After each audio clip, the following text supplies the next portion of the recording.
السلام علیکم جناب، اجمل جامی آفیشیل میں آپ کو خوش آمدید کہتے ہیں۔ آج ہفتہ ہے 21 فروری 2026، جب صبح خاک سر آپ سے مخاطب۔ 3 بڑی اہم خبریں ہیں۔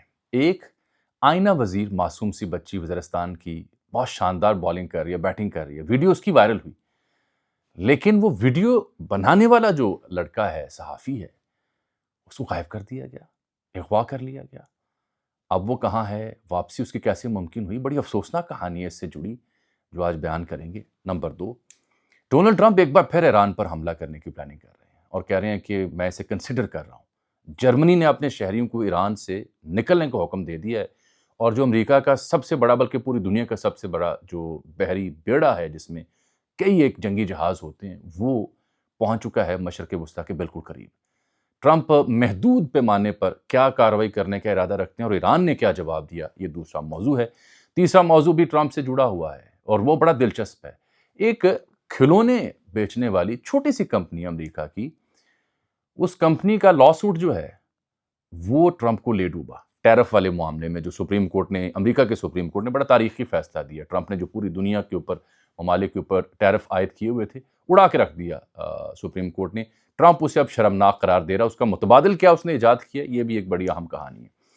سب سے پہلے آ جاتے ہیں ذرا آئینہ وزیر۔ آپ نے اس کی ملٹیپل ویڈیوز دیکھی ہوں گی۔ چھوٹی سی بچی ہے، 7-8 برس اس کی عمر ہوگی، نارتھ وزیرستان سے تعلق ہے، تحصیل شیوا، اور دیکھ رہے ہیں ہم کہ اپنے ہم عمر بچوں کے ساتھ، کزنز کے ساتھ، دوستوں کے ساتھ، بہن بھائیوں کے ساتھ وہ کرکٹ کھیل رہی ہے۔ بڑی شاندار اس کا بالنگ ایکشن ہے، پورا ردم میں وہ یارکر بھی کرا رہی ہے، باؤنسر بھی مار رہی ہے، فل ٹاس بھی جا رہی ہے، اور بڑے معصومیت سے وہ، اعتماد سے، شاندار اعتماد سے وہ کرکٹ کھیل رہی ہے، اور بچے اس کو بڑی حوصلہ افزائی کر رہے ہیں۔ بڑا جی خوش ہوا، پاکستان نہیں پوری دنیا میں وہ بچے کی ویڈیو وائرل ہوئی، اور اس کو پھر پشاور زلمی کے جو جاوید افریدی، انہوں نے کہا ہم جو زلمی لیگ ہے اس میں انہیں انڈکٹ کریں گے۔ اس کی ایک ویڈیو بھی منظر عام پر آئی، ڈیل سٹین سے اس کے ایکشن کو شبیہ دی گئی کہ اس سے ملتا جلتا ہے۔ بڑا پاورفل ویڈیو تھی، مجھے ذاتی طور پر بڑی خوشی ہوئی، اور اندازہ ہوا کہ جو ہمارے پشتون بھائی ہیں، ان کی روایات ہیں وہ تنگ نظر نہیں ہیں، کھلے دل کی ہیں، کھلے دل کے حامل لوگ ہیں۔ خوشی ہوئی دیکھ کے کہ نارتھ وزیرستان میں ایسی بچی سامنے آتی ہے۔ لیکن اس بچی کی ویڈیو بنائی زعفران وزیر نامی ایک شہری نے، جس کے بارے میں کہا جاتا ہے کہ تھوڑی بہت صحافت بھی کرتے ہیں۔ پھر گزشتہ شام ایک تاریک کمرے میں، ایک بوسیدہ کمرے میں بیٹھا ہوا زعفران وزیر، ایک چھوٹا سا کمبل لیا ہوا زمین پہ، اس کی ویڈیو وائرل ہوتی ہے، جس میں وہ بیچارہ معافی مانگ رہا ہے، شرمندہ ہو رہا ہے، اور کہہ رہا ہے کہ میں نے اس بچی کی ویڈیو بنائی جو کہ اسلامی روایات کے منافی ہے، جو کہ پشتون روایات کے منافی ہے، فحاشی پھیلی ہے اس سے، میں اس پہ معذرت کرتا ہوں، اور یہی نہیں بلکہ وہ یہ کہنے پہ مجبور ہے کہ میں آئندہ سوشل میڈیا یوز نہیں کروں گا۔ یہ حال ہوا اس بندے کے ساتھ جس کا نام زعفران وزیر ہے، جس کی تصویر بھی ایک منظر عام پر آئی ہے کہ اس بچی، اس کے اہل خانہ کے ساتھ یا ہمسایوں کے ساتھ کھڑا ہوا، اس نے تصویر بھی بنائی کہ یہ میں ہوں جس نے شوٹ کیا ہے۔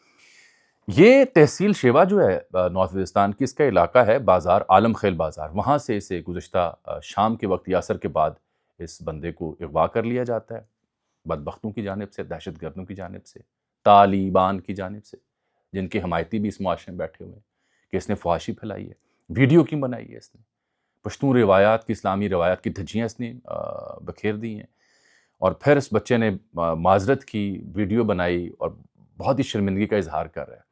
پھر مجھے اطلاع ملی، کچھ دوستوں سے بات ہوئی وہاں پہ، جو وزیرستان میں صحافت کرتے ہیں، انہوں نے کہا کہ جو مقامی قبائل ہیں اور ان کے مشران ہیں، وہ اٹھے، ان بدبختوں سے رابطہ کیا، جرگہ یا دیگر صورتحال برپا کی، اور پھر شام کو وقت سے رات کے واپس لے آئے۔ جب واپس آیا تو اس کے گلے میں لوگوں نے ہار پہنائے۔ اس کا بھی ایک اور مطلب ہے کہ مقامی لوگ اس کی بہادری اور اس کے کام کے اوپر تنقید نہیں کر رہے تھے، بلکہ اس کی واپسی پر خوش ہو رہے تھے، اس کے گلے میں ہار پہنا رہے تھے۔ ان کے ہاں شدت پسندی نہیں ہے ان کے ذہن میں، جو ان بدبختوں کے ہاں ہے۔ ایک اور مثال سنیں ان بدبختوں کے۔ اچھا، میں نے دیکھا ہے کہ کئی لوگ اس بچی کے حق میں بولے، یہ جو بچہ جس نے ویڈیو بنائی، اس کو اغوا کرنے والوں کے خلاف بولے، کھل کے بولے، لیکن اہم خبر سے جڑی کیا ہے؟ وہ لوگ جو ان شرط پسندوں کے حامی ہیں اور جو کابل میں بیٹھی سرکار کے بڑے گن گاتے ہیں، ان کی کرتوت بھی سنیں کہ ان کو معصوم بچی، 7 سالہ بچی کے اندر انہیں فحاشی نظر آتی ہے۔ شرم سے ڈوب مرنا چاہیے انہیں کہ 7 سال کی ننھی کلی ہے، کھیل کود کر رہی ہے، پشتون کپڑے پہنے ہوئے ہیں، اور آپ کو اس میں فحاشی نظر آ رہی ہے۔ بے شرم، بے حیا یہ لوگ ہیں، یہ مذہب کا تعریف یہ کرتے ہیں۔ ان کے اپنے ہاں مذہب کی تعریف کیا ہے؟ آپ ڈان اخبار جا کے اٹھائیں، کابل میں مختلف اخبارات اٹھائیں، دیکھیں وہاں پہ کیا خبریں چھپ رہی ہیں۔ افغان طالبان نے نیا تعزیراتی ضابطہ جاری کیا وہاں پہ، کابل میں، پورے افغانستان کے لیے۔ ملا ہیبت اللہ کے دستخط ہیں، اس میں پتہ کیا کہا گیا ہے کہ شوہر بیوی اور بچوں کو مار پیٹ سکتا ہے، کٹائی ان کی کر سکتا ہے، اس حد تک کر سکتا ہے کہ بس ہڈی نہ ٹوٹے، زخم نمایاں دکھائی نہ دے، یہ لکھا ہے۔ اور اگر ہڈی ٹوٹی ہے، زخم نمایاں ہے، تو اگر شکایت اس کی کر دی شوہر کی، تو جو مقامی عدالت ہے یا جج ہے یا مولوی ہے، وہ 15 دن کی سزا دے سکتا ہے شوہر کو، یعنی 15 دن کی سزا دے سکتا ہے۔ اس سے آپ ان کی جو سوچ ہے اس کا اندازہ لگائیں، یہ کون سا اسلام ہے جس میں یہ کہا گیا ہے؟ شرم آنی چاہیے ان کو۔ اور شرط یہ ہے کہ مار پیٹ سکتے ہیں، بس ہڈی نہ ٹوٹے۔ تعلیم پر خواتین کی ان کی جانب سے پابندی ہے، اور وہی خواتین بیچاری بلو کلر کے برقعے پہن کے مساجد کے باہر بھیک مانگنے پر مجبور ہیں، اسکول نہیں جا سکتی وہاں پہ۔ یہ ہے ان کی شریعت، یہ ہے ان کا ضابطہ۔ بہرحال خوشی ہوئی مجھے کہ صحافی زعفران وزیر جو ہیں بیچارے وہ واپس آئے ہیں، کسی طریقے سے ان کی زندگی بچ گئی ہے۔ آ جاتے ہیں دوسرا اہم مدعا، بہت ہی اہم مدعا ہے کہ ایک بار پھر سے ڈونلڈ ٹرمپ صاحب جو ہیں وہ ایران پر حملے کی پلاننگ بنا رہے ہیں۔ یاد رہے کہ حالیہ 1 ماہ کے دوران 2 بار ان کے مذاکرات ہوئے ایران اور امریکہ کے بیچ براہ راست، جس میں تمام تر مدعوں پر غور ہوا اور اس کو پازیٹیو قرار دیا جا رہا ہے۔ لیکن اب یہ کیا اچانک پنگا سوجھ رہا ہے ٹرمپ کو کہ بار بار وہ ایران پر حملے کی بات کریں، اور اب ایک بار پھر وہ تیاری پکڑے ہوئے ہیں۔ بلکہ اب تو وہ یہ کہتے ہیں ڈونلڈ ٹرمپ صاحب، انہوں نے جملہ بولا ہوا ہے، ان سے پوچھا گیا صحافی کی جانب سے، تو اس نے آگے سے کہا کہ yes I think I am considering, میں اس پہ غور کر رہا ہوں کہ ایران پر حملہ کیا جا سکتا ہے۔ یہ جو صورتحال یہاں تک پہنچی ہے اس کی وجہ ہے، اس کی ایک وجہ برکھا دت نے لکھی ہوئی ہے۔ وہ کہتی ہے کہ ایران کا اٹیک جو ہے نا، میری نظر میں وہ ایمیننٹ ہو چکا ہے، کیونکہ ٹرمپ ڈیسپریٹلی یہ چاہے گا کہ یہ جو سپریم کورٹ نے ٹیرف اڑائے ہیں، ڈونلڈ ٹرمپ کے فیصلے جو ہیں ان کو اڑا دیا ٹیرف لگانے کا پوری دنیا میں، تو وہ جو سرخیاں بن رہی ہیں ان سرخیوں کو بدلنے کے لیے ٹرمپ جو ہے ایک بار پھر ایران پر حملہ کرے گا تاکہ وہ سرخیاں بدل جائیں، اخباروں میں کوریج بدل جائے۔ یاد رہے کہ نیتن یاہو بھی اس میں آن بورڈ ہے، وہ چاہتا ہے کہ امریکہ اس پہ حملہ کرے ایران کے اوپر، ان کا سروائیول بھی اس کے ساتھ جڑا ہوا ہے۔ اس میں اہم ترین خبر میں آپ کو دیتا ہوں کہ ثبوت کیا ہے اس کا۔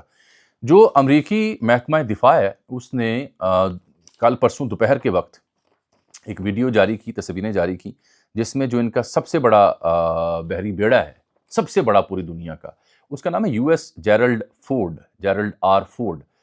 یہ CVN 78 اس کے اوپر لکھا ہوتا ہے۔ اس کی تصویریں جاری کی دوپہر کے وقت، گہرے سمندروں میں ہے، اور اس کے اوپر سے جو FA-18 نامی فائٹر طیارے ہیں، جہاز ہیں، جنگی جہاز، ان کی جو پروازیں ہیں وہ دکھائی گئیں۔ جو پوری دنیا میں ریڈار اور ڈیٹا اور جہازوں کی آمد و رفت پر نظر رکھنے والی ویب سائٹس ہیں، انہوں نے بھی اس کی تصدیق کی ہے۔ تو یہ جو جہاز ہے یہ بحیرہ روم میں داخل ہو چکا ہے، میڈیٹرینین سی میں، اور وہاں پہ جو آبنائے جبل الطارق ہے وہ عبور کر رہا ہے اس وقت۔ اس کا مطلب یہ ہے کہ یہ مشرق وسطیٰ قریب تقریباً آن پہنچا ہے۔ اس سے پہلے آپ نے ابراہیم لنکن اور دیگر بحری بیڑے جو ہیں ان کی کہانیاں بھی مہینے 2 سے سنی ہوں گی کہ وہ بھی وہاں پہ پارکڈ ہیں۔ ڈرونز ایران نے بھیجے ان بحری بیڑوں کی جانب، تو اوپر سے امریکی جہاز اڑے، انہوں نے ڈرونز کو مار گرایا۔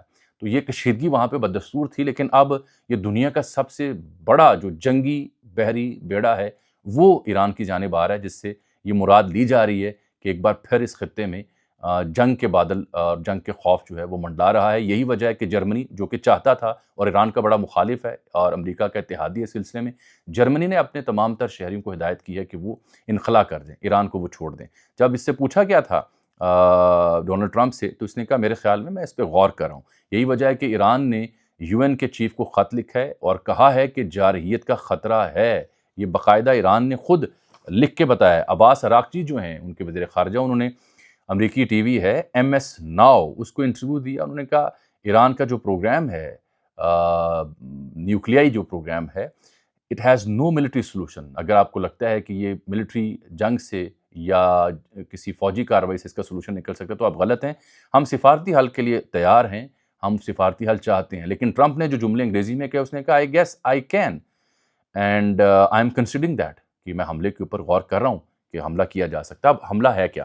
یہ چاہ رہے ہیں کہ محدود حملہ ہو۔ محدود سے مراد یہ کہ قیادت اور سرٹن جو لوگ ہیں وہاں پہ، سرٹن جو سائٹس ہیں ان کو نشانہ بنایا جائے، وسیع پیمانے پر جنگ آگے نہ بڑھائی جائے، اور اس کے دباؤ میں لا کے ایران کو کہا جائے کہ وہ ہماری شرائط مانیں اور جو این نامی ڈیل ہے وہ ان کے ساتھ کریں۔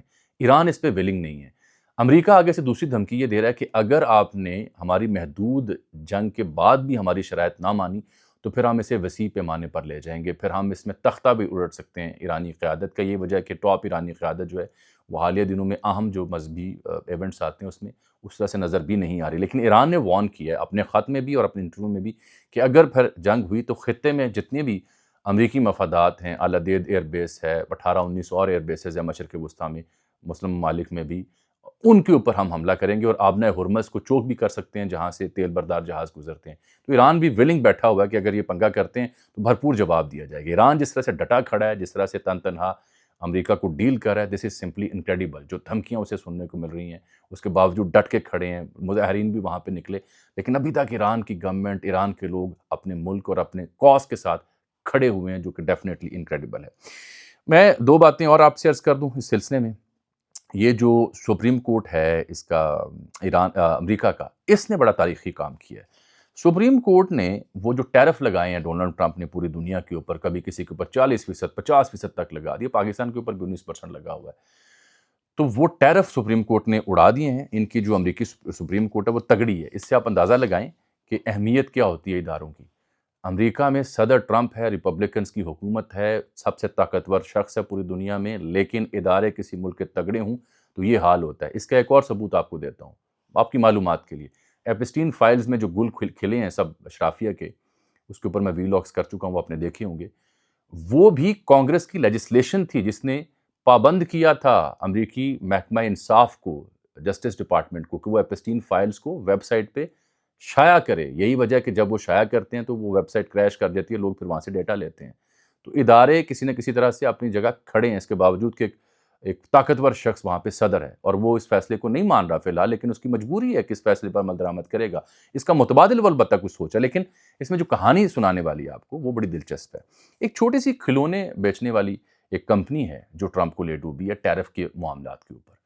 یہ کمپنی جو ہے اس کا یہ فیملی بزنس ہے. 1984 میں یہ کمپنی مارز وجود میں آئی. یہ کرتی کیا ہے کہ یہ چین سے ایسے کھلونے خریدتی ہے جو تعلیمی مقاصد کے لیے استعمال ہوتے ہیں، ایسے مگ، ایسے ٹوائے جن کے اوپر ABC یا دیگر چیزیں جو بچے جس سے سیکھ سکیں، تعلیم حاصل کر سکیں، ایسے چھوٹے چھوٹے ٹوائز وہ وہاں سے خریدتی ہے. اور میں دیکھ رہا تھا کہ ایسی کمپنی کے جو شیئر بنتے ہیں سالانہ $868 بلین سالانہ ٹریڈ تک وہ چلے جاتے ہیں. 10 ملین تو وہ ٹیرف پے کرنے پہ مجبور ہو گئے تھے جب سے انہوں نے ٹیرف لگایا. تو بیڑا غرق ہو گیا بزنس کا. تو جو ایسی کمپنیاں تھیں ان کا تو مستقبل وہاں پہ امریکہ میں اس ٹیرف لگنے کے بعد مخدوش ہو چکا تھا، اس لیے وہ مجبور ہوئے.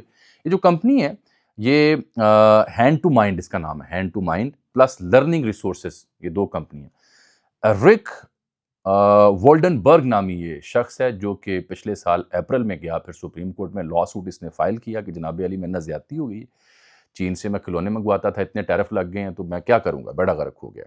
کئی اور لوگ اور کمپنیاں بھی اس لا سوٹ میں شامل ہوئے، لیکن بنیاد اس کی بنی. یہی وجہ ہے کہ الجزیرہ سے لے کے رائٹرز اور بڑے اخباروں نے اس شخص کی کہانی کو بیان کیا جو ٹرمپ کو لے ڈوبا ٹیرف کے معاملے میں. سپریم کورٹ جو امریکہ کے ہے طاقتور، اس نے 6 ججز نے اس کے حق میں فیصلہ دیا، اڑا دیا ٹیرف کو. 3 نے اختلافی نوٹ لکھا، یعنی میجورٹی نے ٹرمپ کے فیصلے کی تائید نہیں کی بلکہ اس کے خلاف لکھا. اور کیا قرار دیا انہوں نے؟ کہا یہ جو ٹیرف ہے ٹرمپ نے جو لگائے ہیں یہ اختیارات سے تجاوز کیا ڈونلڈ ٹرمپ نے. عالمی جو ٹیرف لگائے ہیں وہ قلعدم قرار دیے ہیں. یہ ٹیرف ٹرمپ اسی صورت لگا سکتا ہے جب کوئی اکانومی کی ایمرجنسی ہو ملک میں. ابھی جو اس نے ٹیرف لگائے وہ غلط اور بے بنیاد لگائے ہیں، یہ قانونی بنیادوں پر درست نہیں تھے. اس نے آئینی اختیارات سے تجاوز کیا ہے. یہ قانون صرف قومی ہنگامی حالات میں مخصوص معاشی اقدامات کی اجازت دیتا ہے. ٹیرف لگانے کا جو اختیار ہے وہ امریکی کانگریس کے پاس ہے. صدر کوئی بھی وہ تنہا ٹیرف اس طرح سے پوری دنیا کے اوپر عائد نہیں کر سکتا. 6-3 سے انہوں نے یہ فیصلہ سنایا اور اڑا کے رکھ دیا. پھر یہ کمپنی جس کا میں ذکر کر رہا ہوں الینوائے سے اس کا تعلق ہے، امریکی ریاست جس کمپنی کی لا سوٹ بنیاد بنا. اب یہ جو اس نے حکم دیا یہ تو سٹک ڈاؤن ہو گیا، لیکن اگلی کہانی بڑی دلچسپ ہے. اگلی کہانی یہ ہے کہ ڈونلڈ ٹرمپ صاحب بیٹھے ہوئے تھے وہاں پہ وائٹ ہاؤس میں، مختلف گورنرز کے ساتھ میٹنگ کر رہے تھے، جب ایک معاون ان کا اندر آتا ہے اور اندر آ کے انہیں پرچی کے ذریعے بتاتا ہے کہ سپریم کورٹ نے یہ فیصلہ دیا ہے. تو اس نے اس فیصلہ کو پڑھتے کہا کہ بڑا شرمناک فیصلہ ہے، شیمفل ہے جس طرح ٹرمپ بولتا ہے، اور ساتھ ہی کہا میرے پاس اس کے متبادل موجود ہیں. متبادل کیا ہے میں یہ بھی بتا دیتا ہوں آپ کو. متبادل یہ ہیں کہ حضرت ٹرمپ صاحب یہ چاہ رہے ہیں کہ اچھا چلو آپ نے تو مجھے ابھی روک دیا، لیکن یہ 10% انہوں نے عالمی ٹیرف دوبارہ لگا دیا کہ 10% کا ہم اطلاق کر رہے ہیں. تو اب جو یعنی پاکستان کے اوپر اگر 19% ٹیرف تھا تو سپریم کورٹ نے اڑا دیا، تو 10% اطلاق کے بعد اب پاکستان جو باقی ماندہ ہے 9% یا 10% ہی ادا کرے گا، باقی جو ٹوٹلٹی میں تھا وہ ادا نہیں کرے گا. یعنی ممالک کے اوپر ٹیرف رہے گا وہ 10% رہے گا، باقی ابھی سٹک ڈاؤن اس کا فیصلہ بھی ہونا ہے تفصیلی، جب ڈیسیژن سپریم کورٹ کا آئے گا یا اس کو ٹرمپ کوئی اور متبادل اس کا اختراع اس کی ایجاد کرتا ہے. ہیونگ سیڈ آل دیٹ، اس سے مراد صرف یہ ہے کہ ادارے اگر تگڑے ہوں کسی ملک میں تو تگڑا جو صدر ہے، تگڑا جو وزیر اعظم ہے وہ بھی بے بس ہو جاتا ہے اور اس کو بھی سپریم کورٹ کھری کھری سنا سکتی ہے. فی الحال ایران کی صورتحال کشیدہ ہے کیونکہ جرمنی نے کہا ہے کہ اپنے شہری وہ یہاں سے نکالنا چاہ رہا ہے. اس کا مطلب ہے کہ جرمنی کو خبر ہے کہ پنگا ہوگا. پنگا ہوا تو اس دفعہ سادہ جنگ نہیں ہوگی، ایران پھر آل آؤٹ جائے گا، اس بات کا خدشہ ظاہر کر رہے ہیں مختلف ماہرین. مجھے اجازت دیجیے، آپ سے ملاقات اگلے ولاگ میں، تب تک کے لیے اللہ حافظ.